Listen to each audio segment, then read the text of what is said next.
آج کی اس محفل میں آ کے بڑا دلی سکون محسوس ہوا اور قرآن پاک کی جو ترجمہ جو تفسیر جس طریقے سے بیرسٹر صاحب نے بیان کی مزہ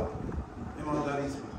اور خدا گواہ ہے میں نے اسلام آباد جانا ہے وضو میں ہوں میرا بالکل اٹھنے کو دل نہیں کرتا کہ یہ تو بالکل تھوڑی سی انہوں نے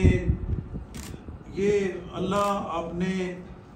خاص بندوں کو عنایت کرتا ہے یہ جو قرآن پاک کی سمجھ ہے ہر بندے کو اس کی سمجھ نہیں ہے آ نہیں سکتی یہی قرآن پاک سارے مسلمان پڑھتے ہیں لیکن سمجھ نہیں آتی تو بیرسٹر صاحب کا یہ چہرہ آج پہلی بار میرے سامنے آیا پہلے میں ایک سیاسی لیڈر سمجھتا تھا ایک وکیل بیرسٹر سمجھتا تھا لیکن یہ مذہبی اسکالر جو ہیں میں بیرسٹر صاحب جتنی تعریف کروں گا تو آپ نے اب ادھر میرے گاؤں میں آ کے ذرا 2 گھنٹے کی مجلس ادھر بھی پڑھی تو انشاءاللہ جو ہے وہ آتے رہیں گے اور اللہ ہر مسلمان کو یہ جو کتاب ہے اسی پہ ساری ہمارا عمل جو ہے اسی کے مطابق ہوگا تو ٹھیک ہوگا تو اللہ ہر مسلمان کو اس کی سمجھ عطا فرمائے اور اللہ ہمیں تفرقوں سے دور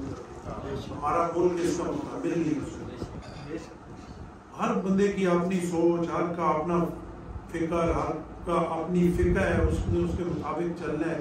میرا خیال ہے کسی کو بھی غلط نہیں کہنا چاہیے بس خود یہ ہے کہ بیرسٹر صاحب زیادہ بہتر بتا سکتے ہیں کہ اللہ نے قرآن میں کہا کہ میں نے تمہیں مسلمان پیدا کیا تو بس ہم مسلمان ہیں اور جو اچھی چیزیں ہیں ان کو پکڑنا ہے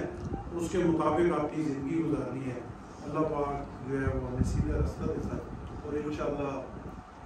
میں پھر بھی آتا رہوں گا اور بیرسٹر صاحب کے لیکچرز میں انشاءاللہ کوشش کروں گا کہ بیٹھوں اور ان کو سمجھوں بہت شکریہ